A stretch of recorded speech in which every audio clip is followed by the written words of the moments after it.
He's just a working class kid from South Jersey who talks sports on sports radio in Philly. Hunter Brody, a radio host who sounds like a guy just brought off the construction site. It really is just me and the way I do it. You know, it's like, are you trying to really bleed into the Philly? Are you doing this? Are you doing that? It's funny. Most people think I'm from Delco because of the way I talk. I'm not even from Delco. I'm from South Jersey. While growing up in South Jersey, Brody played hockey with the late, great Gaudreau brothers.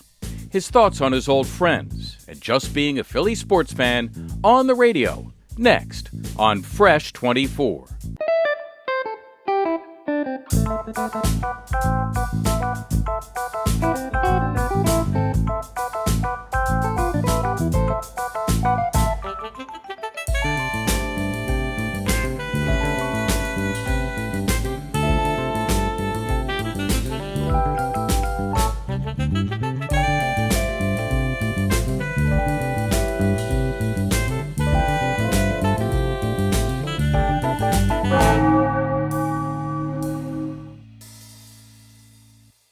Hunter Brody, chief cook and bottle washer at Brodes Media, on the air at Sports Radio WIP, formerly of 97.5 The Fanatic, South Jersey guy, a big, and I should say huge, hockey guy. You played in college.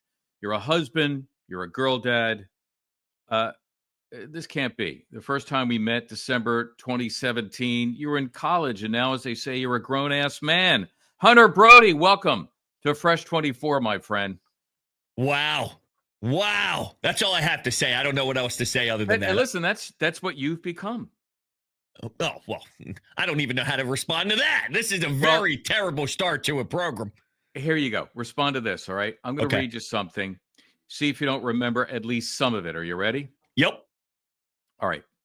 I like your open, well-produced. It gets me excited. You sound like you have good pipes. Not necessarily a prerequisite, but it doesn't hurt. Delivery, it's sports talk. You need to bring the same enthusiasm that your open does, or for that matter, what sports fans want and need. Sports is excitement, opinion, entertainment. It's fun and fast-paced. Sports talk should reflect that. You need to up your energy. I know exactly what I'm talking about. Yeah. Of course you do. Yeah. So explain to people what that was in your words. So back in the day, can I say that now? Back in the day, I reached out to you and I sent you all sorts of stuff. And I said, hey, Zoo, I'm really interested in this whole sports industry. And I put together all these demos of stuff that I was doing at my college apartment at the time. And then that was your lovely response. I always say this. You created the demon that is. And some love the demon, some don't love the demon. But more enthusiasm. I mean, I put that into my bone marrow, if you couldn't tell. And now here we are.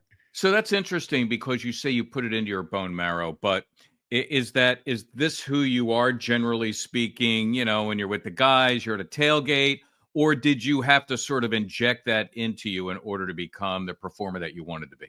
No, I definitely had it in me. It is part of the DNA for sure, but I don't know if I necessarily emphasized it in the beginning because I thought, all right, well, I have to do this to talk sport. You know, I was like, if I want to do this, this is how people do it. And then I realized, well, what if I did it more like me? Because I do have that enthusiasm. And if you're saying maybe you should lean into that or, you know, you should do that more, I'm going, oh, maybe I'll try it. And I tried it. And here we are. So it's always been a part of it. I don't think you can not use the word fake it, but if it's not there, I don't know if you can do it manufacture it. I'll put words in your mouth. There you go. Your wordsmith. So exactly. So you can't just walk yourself into that and do it every day, 4 hours a day, Monday through Friday, nonstop if it's not actually there. So it was there. You just helped pull it out more. That's all.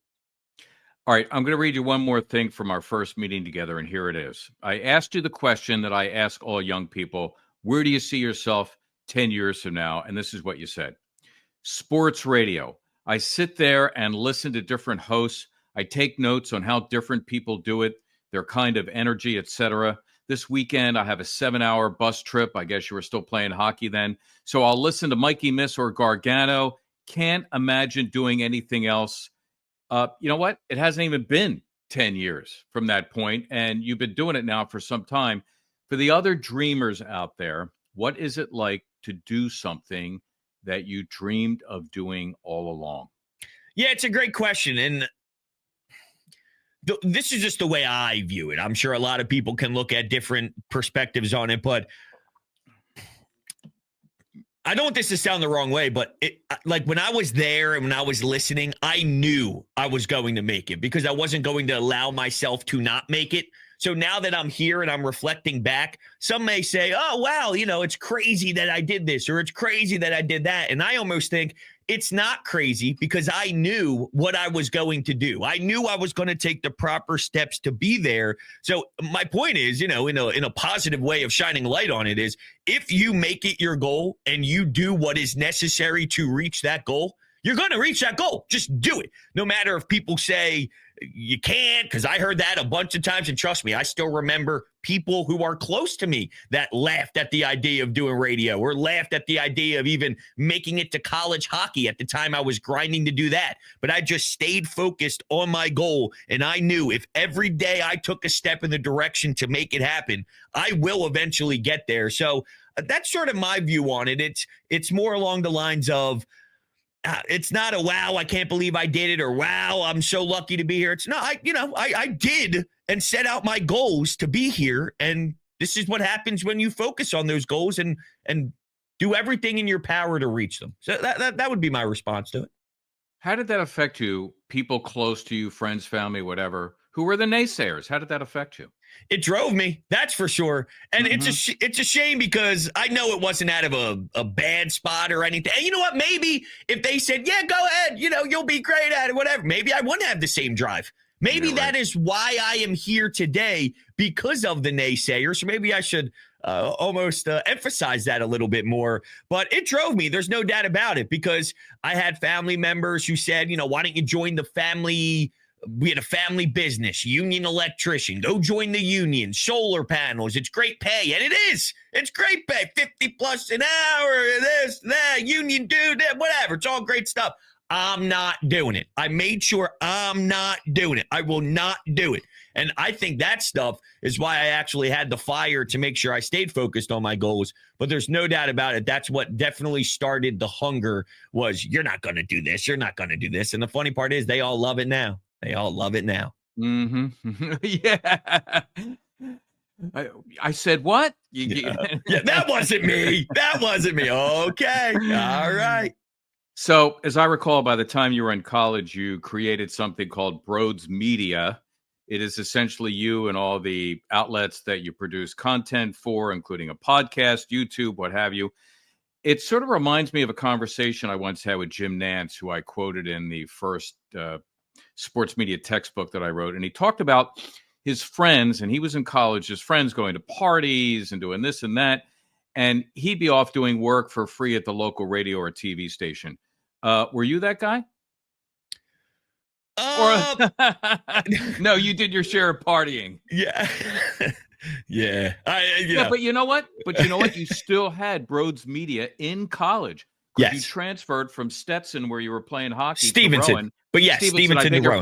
I beg your pardon. And when you were in Rowan, you had that set up already. Yeah, I found the balance. I'll go with that. I found the balance of making sure I, did the thing. But no, there was a phase. See, the thing is, I had such a weird college life because after high school, I went to play junior hockey. So I was older when I went to college. I was a 21-year-old freshman. So my range, I got a lot of partying out of the way before college. Then I was in that weird spot. But whenever I was home, there was always a time in the summers where the boys would get together and want to do this, or the boys would want to go here. And I'd be like, I got to record a show after the Phillies game. So then I would end up going to the party late, or, I'd end up doing this. So whenever I would have my YouTube channel and I would do my Brodes Media reaction shows and all that, and they were going out and they were doing this, I'd always be maybe an hour and a half late. Or if the game was an afternoon game at 4:00 and they were getting together around 6:00, maybe I'd show up at 9. So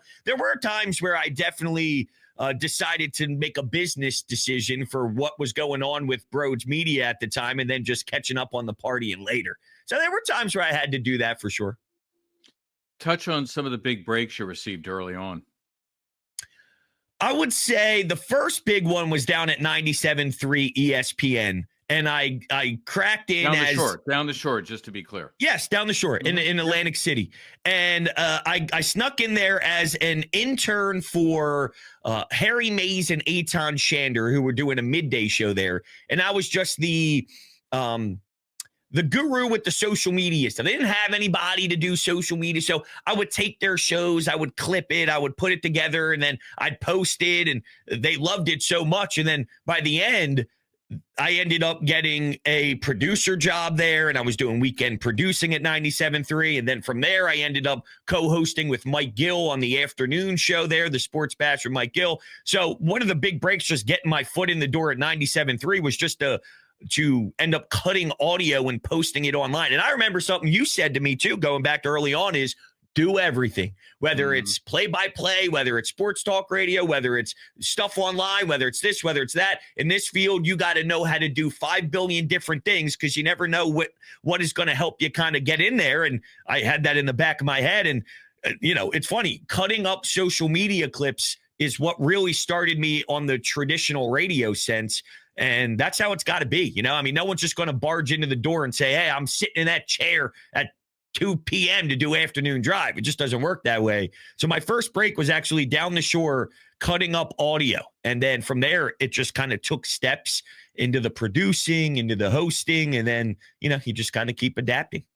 Hey, it's Marc Zumoff. Join me and Philly sports favorites Seth Joyner, Mike Quick, MMA champ Eddie Alvarez, Joe Conklin, Dee Lynam, Matt Cord, Ricky Bowe, and the Cuz, Anthony Gargano.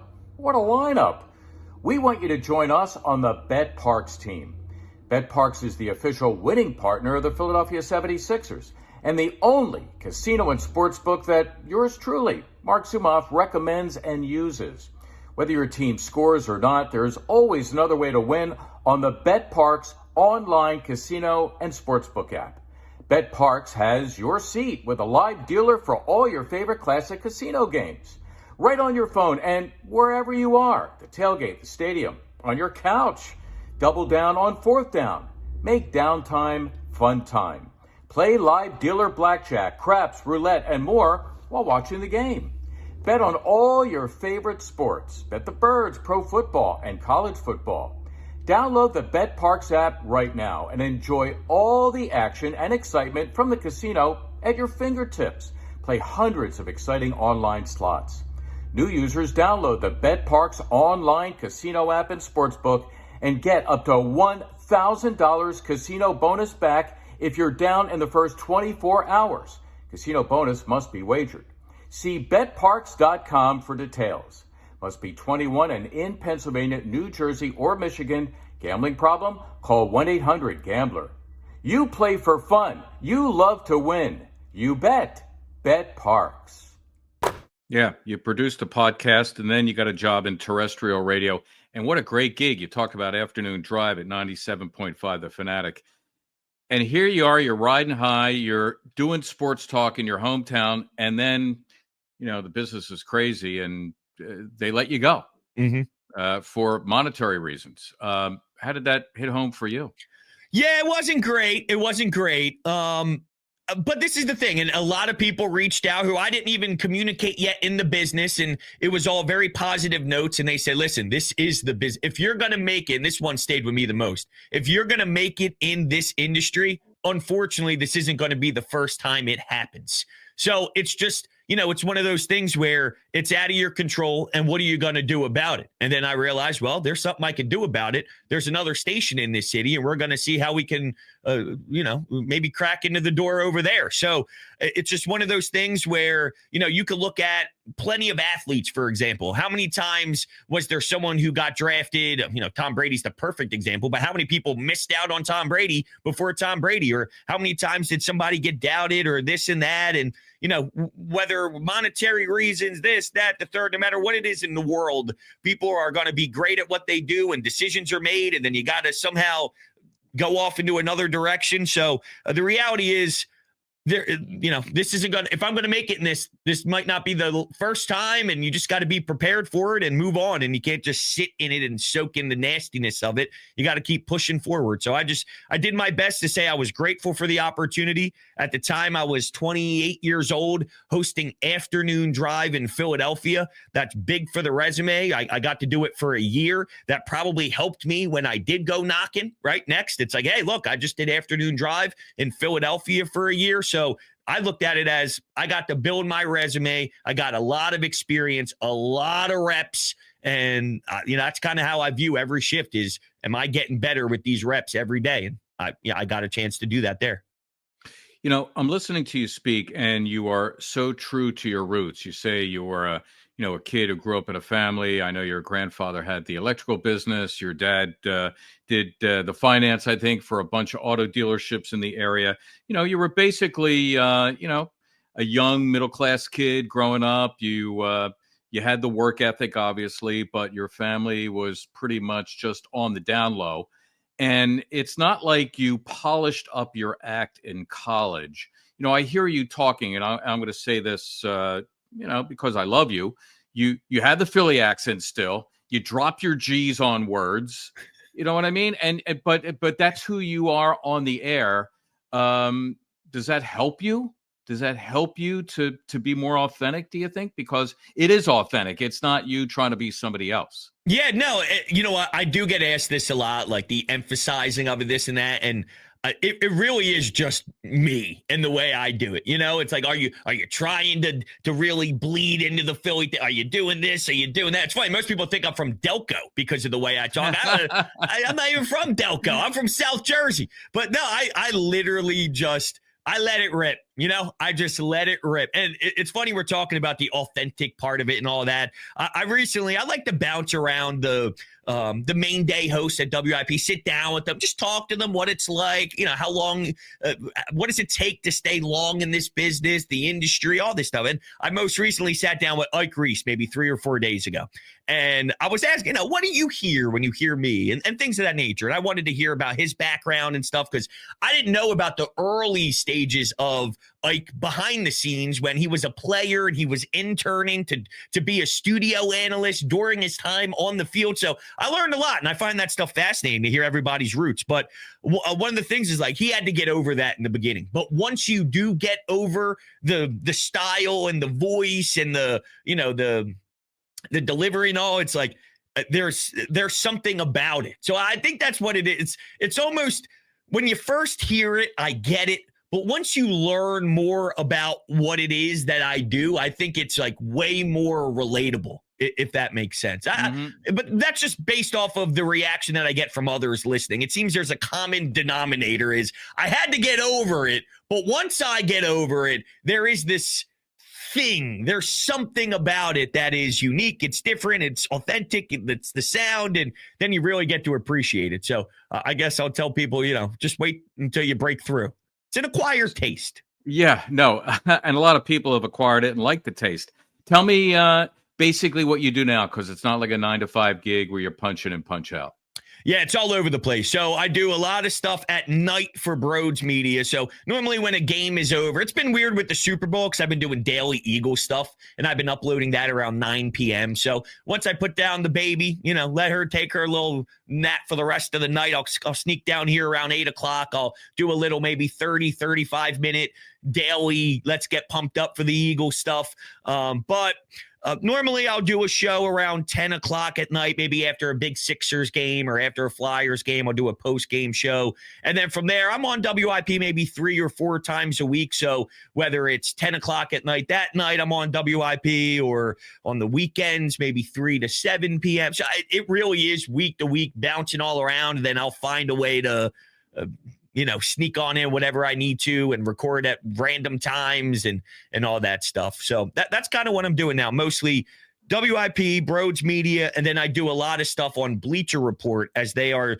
starting to do a lot of content creating over on Bleacher Report. I'll do that about 3 or 4 times a week as well.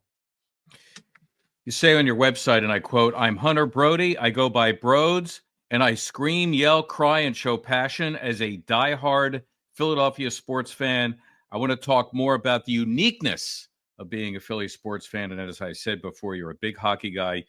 You played with, you were friends with the pro hockey players, Johnny and Matthew Gaudreau, who were both killed in late August of 2024. And we're going to talk a little bit more about that later. But first, my friend, it is now halftime. Hunter Brody.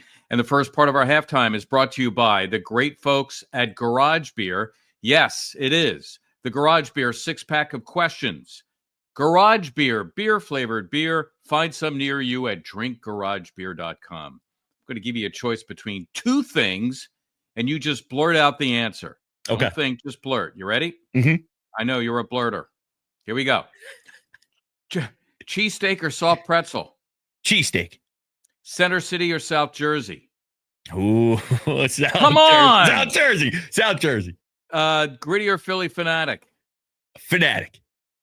Ah, you're a hockey guy. Well, I mean, Okay. listen, the Fanatic's All right, okay. iconic. Yeah, no, I get it. Meek Mill or Hall & Oates? Meek Mill. Dr. J or Allen Iverson throwback? AI. Liberty Bell or Rocky Steps? Rocky. The 6-pack of questions brought to you by Garage Beer, beer-flavored beer. Find some near you at drinkgaragebeer.com.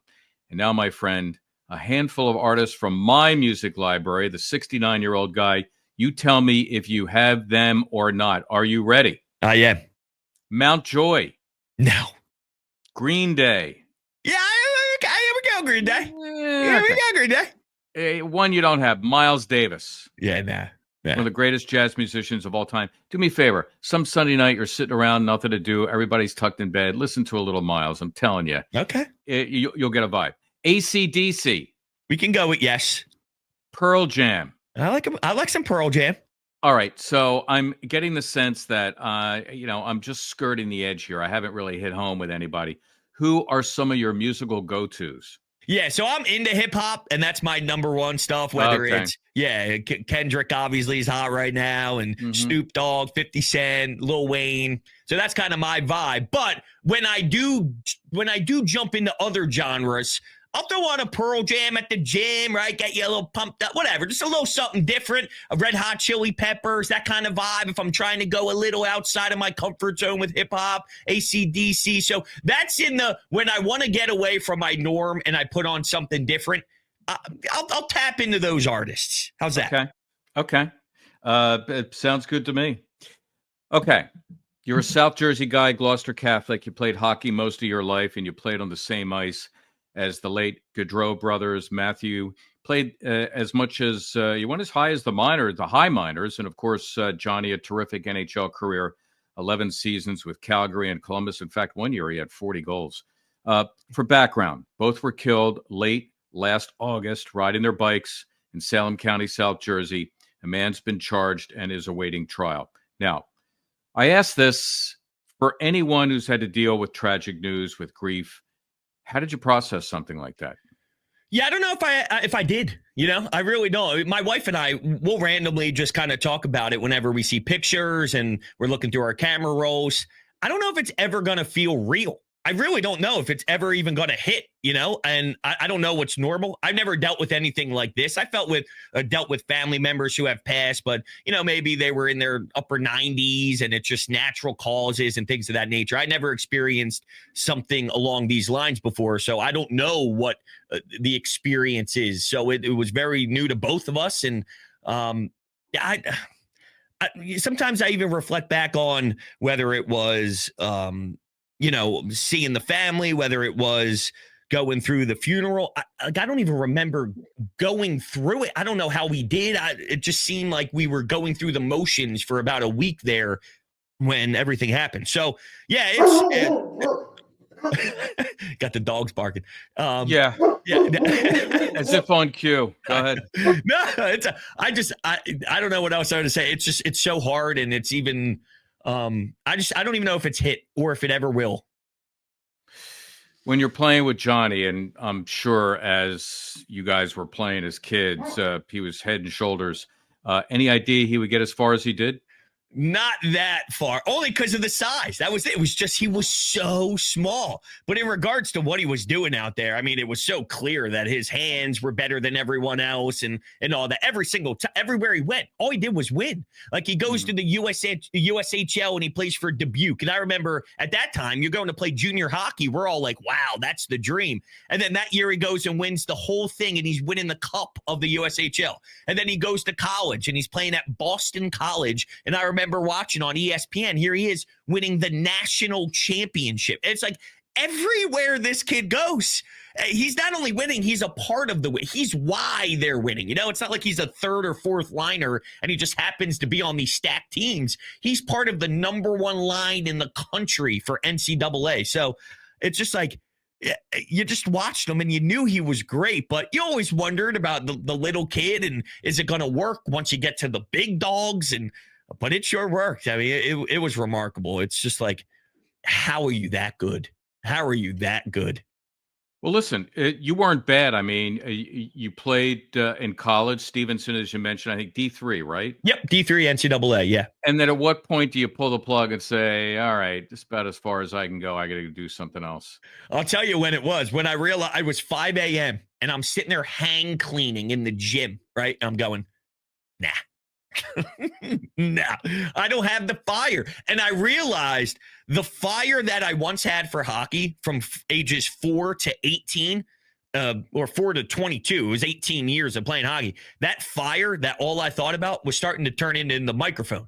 And that's when I was doing my YouTube stuff. And I go, that burn and that desire and that want to, I didn't want to get to the gym at 5 a.m. I wanted to start thinking about how I was going to do my next show.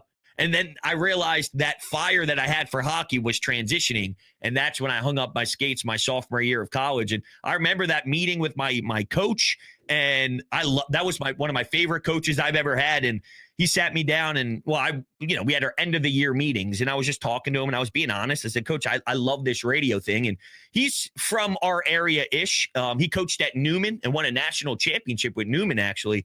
And he knew of Mikey Miss. And Mikey Miss was someone who inspired me growing up. So I told him what I wanted to do. And he said, listen, there's been a lot of guys that after a year would say, hey, maybe I want to do something else. And I always say, no, listen, keep grinding with me. Let's do this. And he said, this is the first time where I felt there's something different about the way this is happening. And he's like, you are going to do something in the industry you want to pursue. I'd be doing you a disservice if I told you, let's stick around and let's keep this thing going. Because I know you love hockey, but you love this different. And he was like, this is very difficult for me to do because I never push anyone away from playing because this is only a couple more years left. It's you got a couple of years left and that's it. And he goes, you got to chase this. And I still talk to him. Sometimes he'll throw on WIP. He'll shoot me a text message and it'll be a picture of his dashboard if he's in the area. So he still tunes in. He still checks out. He still texts me here and there. And he was a big reason why I went full throttle into hanging up the skates. And I'll never forget it. I mean, I love that coach to death. It's funny. The coach that said, yo, Brodes, maybe it's time. It's like he's my favorite coach. But, he was a big help in this decision too. Again, Hunter, quoting from your website, I'm Hunter Brody. I go by Brodes, and I scream, yell, cry, and show my passion as a diehard Philadelphia sports fan. Without using the word passion, because we use it a lot, what makes Philly sports fans unique? All right. Can I say community? Are we looking for one word? No, I just don't use the word passion because I know that's it's always obvious. Yeah, no, maybe it's like the love, the community. What I think is so rare about this, and we're doing this at the time of the Super Bowl stuff. So what I love about this area, if it's not passion, it's like this really does bring us all together. Right now, you're on the Super Bowl. Everywhere you go, wah. There's a Jalen Hurts jersey. There's this, there's that. You're in line. It's like, oh, what do you think about Saquon? When you go to the NFC Championship game and there's Commanders fans doing this to the statue, and when we come together for the beauty of the game and of our teams and our, I almost said it, but just for the love of our squads, like I really do think there's something about the community that rallies together. When the Phillies were on that 2022 run and it was that magical journey and Xfinity Live and I'm in awe because I spent time in other cities and I've seen other things happen. You see a parade when the St. Louis Blues win a cup, and you see stuff, and it's like, yeah, it's not this. This is different. I feel it's the community when it's a championship run, when everything's forming together. There is nothing more beautiful than this town rallying together as one. It's just special. It's all about the love. It's the togetherness. It's just all of us coming together. There's nothing more powerful in sports than it happening here in Philly. Yeah, it reminds me of a college professor who I quoted in my sports media textbook. And the quote was simply, "Sports unifies us." So in Philly, we live in our neighborhoods. We live among our own kind often. Sometimes we mix and mingle, but most times we don't. And then we put on the green or the red, white, and blue, or the orange and black, or, the red pinstripes. And now we're the same. And I think that there's a part of us that would like to be the same, or would like to be able to mingle with people different from us. And many times, for whatever reason, we're uncomfortable doing it. And all we have to do is put on one of those jerseys and go out to the ballpark or the ice rink or the basketball court or the football stadium. And here we are. We're together. Yeah. That's I'm agreeing with you from that point of view. Yeah, it's the best too when you're, I don't know, let's say I haven't been to an actual Eagles game in forever. But if you're at the game and, there's a big touchdown, it's a tie game, you go up in the fourth quarter and then you look around, you just start high-fiving people you don't know who you've been talking to for maybe like the last, I don't know, quarter and a half. You start doing one of these. And then by the end of it, you guys are talking as you're walking out of the stadium. I love that. I mean, I think there is a beauty in sports that is something when it fully comes together and you can see it. It's just so fantastic to watch. When I first started getting into sports super heavy at a crazy level, it was when I was playing junior hockey after high school. I've always been a sports fan, but to a different degree, I'm saying. I played junior hockey in Boston my first year, and next door to us was a local college, Bridgewater State in Massachusetts, and next door was a D3 college football house. And the quarterback of the team, who I still talk to this day, he was the one to really branch me out into this whole different mindset of sports too. And he was so big on the phrase, the beauty of sports, the beauty of sports. And he would just show me different examples of what he viewed the beauty of sports is. And that's almost sort of into my bone marrow. It's almost like I take everybody's stuff and I start absorbing it my own way. But I put it into the bone marrow and the beauty of sports for me. When I see this team go on the run, I appreciate that. That's why, and I have fun with certain hosts on WIP who feel, I don't know about Jalen, I don't know about Nick. Yeah, they won 14 games. They won 3 playoff games. They're in the NFC Championship game at home. They're in another Super Bowl. They're second in 3 years. Shut up. They're good. Enjoy it. Enjoy it. I know the gig is to fire people up, this and that. You are in the Super Bowl. Enjoy it and appreciate what you're watching, because you can't take it for granted. And I sort of get to that point once you see a team so great. If they're struggling and you want to realize why they're struggling and you want to nitpick this and that, I get it. But when you're this good, just shut up and enjoy it. That's how I approach it. We got to talk a little bit about 76ers basketball. It's certainly been a frustrating year, and you already watermarked our podcast in the sense that you said that we're doing this Super Bowl week right before the NBA trade deadline. So who knows under what context people are going to be listening to this podcast. But just big picture for a second. Your take on the Sixers. What do you see in your crystal ball? Not good stuff, unfortunately. And I feel bad because I don't think it's anybody's fault. But I don't know how much Joel Embiid has left, just because obviously he plays and then the knee swells up and then he has to go off. And there's been so many examples of big men. By the end of their career, you go, it's a shame they couldn't stay healthy, right? There's so many of them, whether it's Yao Ming, whether it's Wall, you can go through the list and list and list. And I unfortunately feel there might be a chance where Joel Embiid falls into that category with a lot of the guys that are 7 foot. They run 1 billion miles up and down the floor. They're constantly using their legs. It's a lot. I mean, just go through it. It's a lot. So I'm worried about that and the contract and all that. I love Joel. I don't think it's his fault. I'm not blaming Joel. He's one of the most skilled men I've ever seen play, and I don't take that for granted. But I just don't know if we are in a position with his health where they are set up to go on these crazy runs where with him and Ben getting started and they were getting to the second round and there was that juice and that excitement and they were getting to game sevens and they were one bounce away from being in the conference finals. Just seeing where maybe Boston is with their depth and their talent and all that. He doesn't seem too happy about the Sixers either, barking. That's okay. Yeah. I'll pipe him down in a second. Yeah. I'm just afraid of the health of the big man. And without that, I don't know if – and I love Maxey. Maxey and McCain, I think, are going to really help with this new wave. And I don't know if many teams after a Joel Embiid can be set up so nicely with the Maxey and McCain. It's a small backcourt. We'll see how it works for Cleveland. If Cleveland can work with the small backcourt, maybe there's a path where they can do it as well. I just don't know, though, with the Joel Embiid era, where this is going to go. I don't see it in a championship, unfortunately. And it's nothing to do with Embiid himself, his approach. It just has to do with, I don't know if he's physically going to be able to. Again, when we first met, I asked you about what you're doing 10 years from now, and in about 3 years, you achieved it. What do you want to be doing 10 years from this point in your life? I want to have a main day part on WIP. I want to either be doing afternoon drive, morning, middays. I want to have Monday through Friday, 4 hours in a main day part at WIP. That's the goal. That's the mindset. That's sort of where my vision is. I'm hungry. I'm willing to do all the hours there. I'll get calls. Hey, we need you overnight, 2 a.m. to 6 a.m. I'm there. I got you.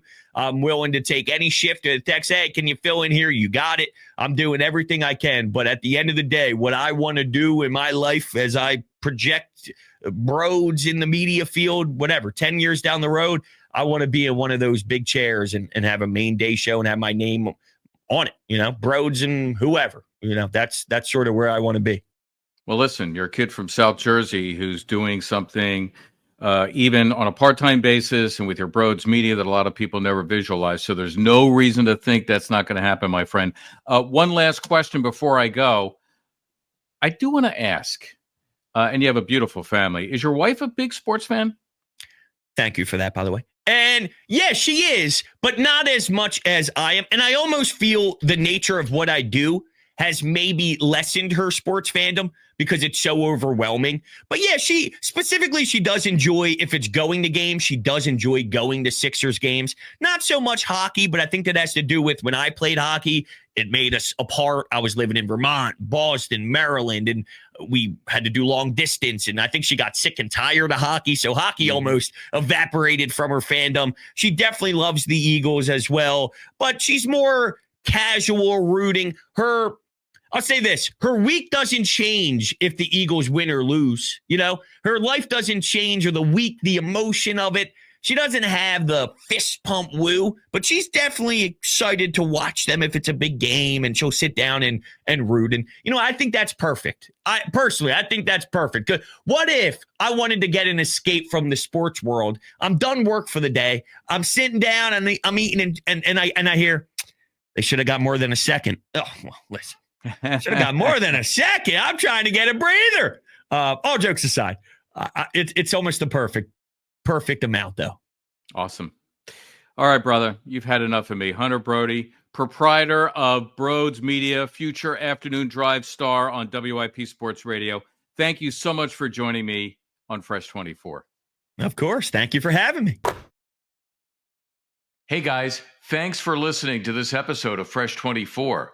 Please subscribe, rate, and review wherever you get your podcasts.